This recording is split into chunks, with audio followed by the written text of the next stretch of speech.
Hello, welcome to the Tryline Podcast. This is our first ever Q&A show. So we got 900 followers on TikTok, so we thought we'd do something a little bit special for them to say thanks. So we asked them for questions. We got a few questions in, and now we're going to be doing the answers in today's show. We just want to say thank you to everyone that reached out and everyone that's followed us so far, and I hope you enjoy the show. All right, so the first question is from Sam.Kennedy403. He asks, Newcastle 2021 and future. Now, I think Newcastle are in a very, very good spot. I think they have a great side and they managed to still be competitive this year, even though they had a lot of injuries early. So they still made the 8. I think if Ponga and Pearce can continue to get better together, and I think if Jaden Brayley can stay on the field, I think he's going to be very good for them. And I think if they can keep their best team on the field and with their new coach, I think they'll be there come semi-finals time. All right, Mitch Roberts, 24, asks, how long do you think it'll take for the Canberra Raiders to win another grand final? Well, to be honest, I thought 2019 was their year. I thought it was probably the one that got away. I think they were one pass away from winning that grand final if Joey Leilua can find a pass there late in the game. I think your best chance is in the next couple of years. I think when Whiten's hot, he is the best player in the comp, in my opinion. I was a little bit disappointed with the way they finished this year. I think they had a lot of tools there. I think they could have gone all the way. They've got Chance Nickel-Klokstad. You got young Starling. Williams was good in patches this year, so I don't think it's too far away. But your window is the next 3 years. If he's going to win a grand final, it's got to be then. Otherwise, he's going to have to wait a while. All right, we have another Raiders question here. Random492514 asks, how do you think the Raiders will go in 2021 and the future? So, like I just said, I think they'll go all right in 2021. I think they'll be fighting for the top 4.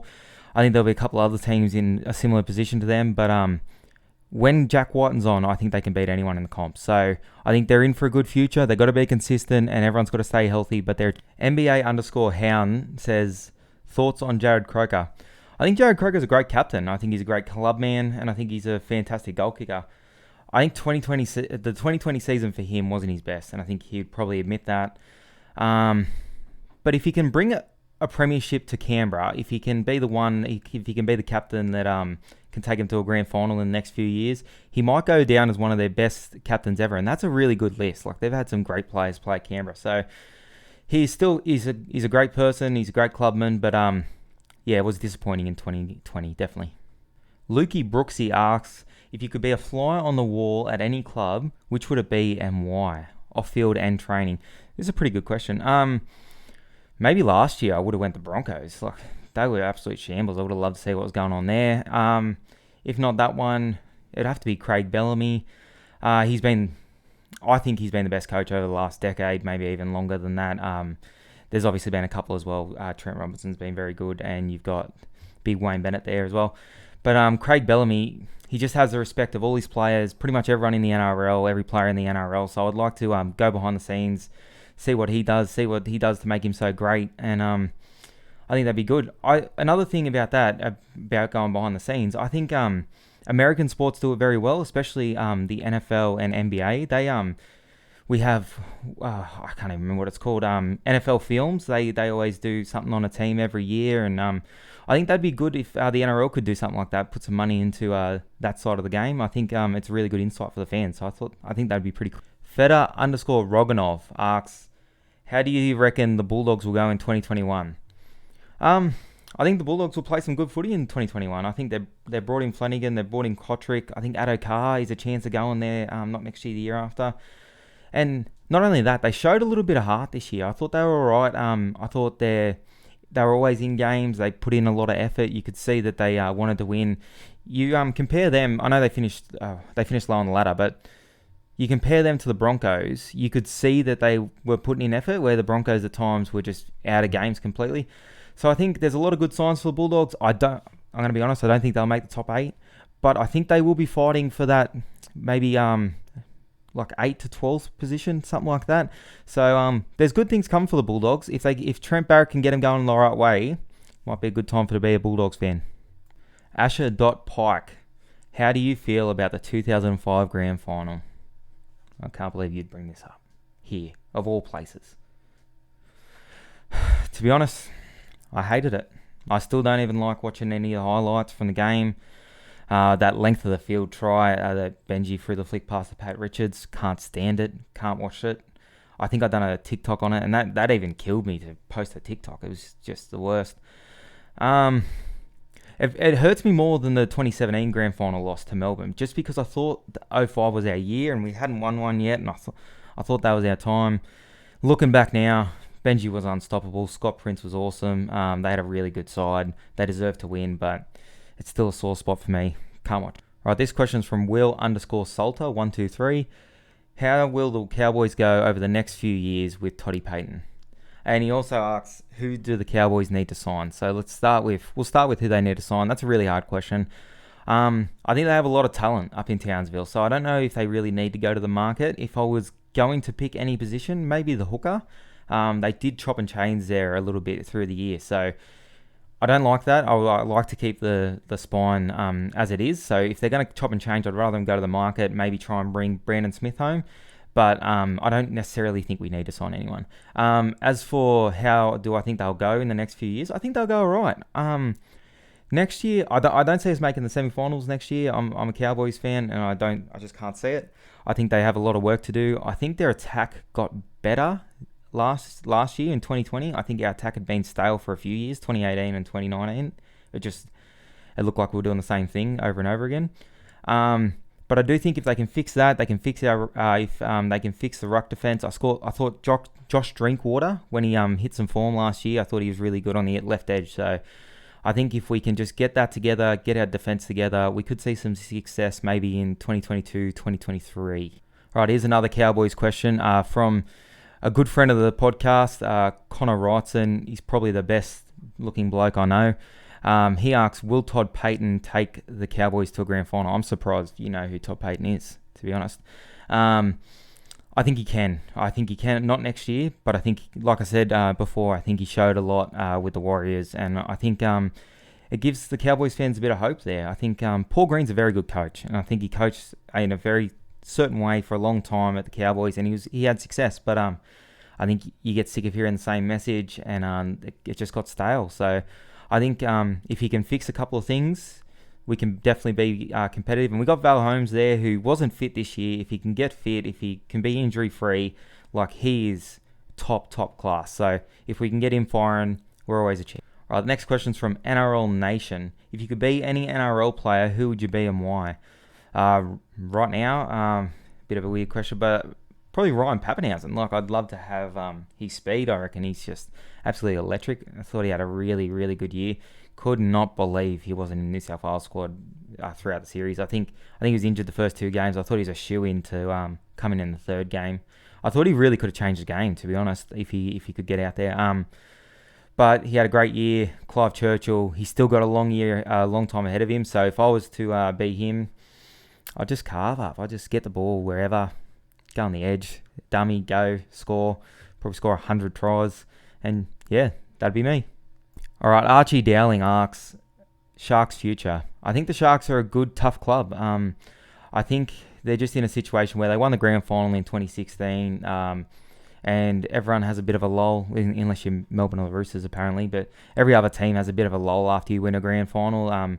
You've had Lewis retire, you've had Gallen retire, Fafita's been hampered with injury for a few years, you lost Value, you lost Ben Barber, so he's just in a spot now where he's it's not a full rebuild, and you still have a lot of good players there. You have Sean Johnson, you have Wade Graham, who's one of my favourite players, so I think it's just going to be a little one of those seasons. I don't have them in my top 8, but I do think they'll be in and about at the bottom of the top 8, trying to get in there. But like I said, you have Brayley. Brayley's really important for you. I thought he played really good in that semi-final, and he's a chance against Canberra. If you don't throw that intercept, maybe you stay in the game there. So if Wade Graham, Sean Johnson, Blake Brayley can fire, he's always a chance. But I have he's just missing the 8. All right, here's a question from Reader. How do you think the Panthers will go in 2021 and why? I think they're set up for success. I think they're set up for sustained success for a few years now. I've actually got them as my favourites to win. Now, I do reserve the right to change my opinion because the season's just ended, so don't hold me to that. But right now, I've got them to win the whole thing. And they only lost 2 games this year. This is what we've got to remember about the Panthers. They only lost 2 games. They lost one to the Eels, which they give up 2 tries in, 5 minutes in the second half. and they dominated that whole game pretty much. And then they lost the grand final, which they weren't a part of the first half, and then I think they outscored Melbourne in the second half by like 20 points or something. So they won every other game but that, and they were bad for 2 halves in 1 year. So they're a real good chance. They got a good young side, and they got a lot of pieces there. I think they should be favourites. Noah Cowan 7 asks another Panthers question. Do you think Nathan Cleary can lead the Panthers? That's an interesting question. I don't really know. He's only 23. He did lose the grand final. He lost the Origin series, but I think he's already achieved a lot in his career. And like I said, he's only 23. He's going to learn from those 2 losses. And I think he'll take a lot of that and he'll take it forward. Does he have to lead them to a grand final? That's the point I want to make. I don't think he has to. I think he'll be a big part of what they do going forward. But I think they have enough talent in that side that Nathan Cleary doesn't have to put that team on his back. I think they can win without him. Not without him. He'll be in the team, but I think they can win even if he isn't the main player. Like, you think they got Api Coruscant, Jerome Luai, they got Edwards at the back, they've got Crichton, Isaiah Yeo, James Fisher-Harris. All these players are top class, man. And then you add Cleary onto that, his kicking game. All he's really got to do is just be solid, make his tackles kick, and the flair's there. They got points in them everywhere. They can hit you from everywhere. They're very, very good. So I don't know if he can lead them, but I don't think he has to lead them if they're going to win a grand final. I think they can still win even if he doesn't lead them, if that makes any sense. 46 Vet asks, explain where you were during the 2015 grand final, how you reacted to that Kyle Feldt try. All right, I'll set the scene. I'm sitting down the opposite end. I'm at the ground. I'm sitting down the opposite end. I've pretty much sat there like this with my head down for pretty much the whole second half. I was pretty down. I was thinking, flashing back to 2005, thinking it's going to happen again. We're going to miss out. And I was with a few friends. They were all planning on going out after. I wasn't going anywhere. I already booked the train home. I was going home. I'd had enough. And then anyway, gets that last play. They give it to Jonathan Thurston. He gets stuck with the ball. And I was about to walk out. He ends up breaking the tackle. Hang on. Gives it to Michael Morgan. Michael Morgan's drifting across field. Okay. Gets to the edge. Flicks it out the back. Feldt scores in the corner. And I just erupted. I was hugging people in the stands. I didn't know. I might have went a couple rows forward. I was hugging people, jumping on people. We were all going crazy. And then it went to the video, and I went to the video ref. And I don't even remember. The Cowboys were kind of knocked out the last few years before that in weird circumstances, like the four-in-hand of God and stuff. And I was thinking it's going to happen again. Like, he's out or something. He's put these shoelaces on the line. And then anyway, they give it. I'm almost crying. Thurston takes about 4 weeks to try and kick the goal. Hits the post. Now I'm out again. I'm back on the train. I'm about to leave. Ben Hunt drops the kickoff. I'm in the stands again. I'm sitting down. And then Jonathan Thurston kicks that field goal right in front of me. It was awesome. It was a great night. Probably best night of my life. I loved it. All right, last question's from official.aussie.boy. What is the favourite game you've ever watched? Now, well, the obvious one's the 2015 grand final, but I'll give you another one. Probably my favourite game. It's a bit of a weird one because my team wasn't in it. It was a prelim final against the Roosters and the Tigers. It was in 2010. I love this game. Like, I watched it at my friend's house. It's probably one of my favourite games I've ever watched.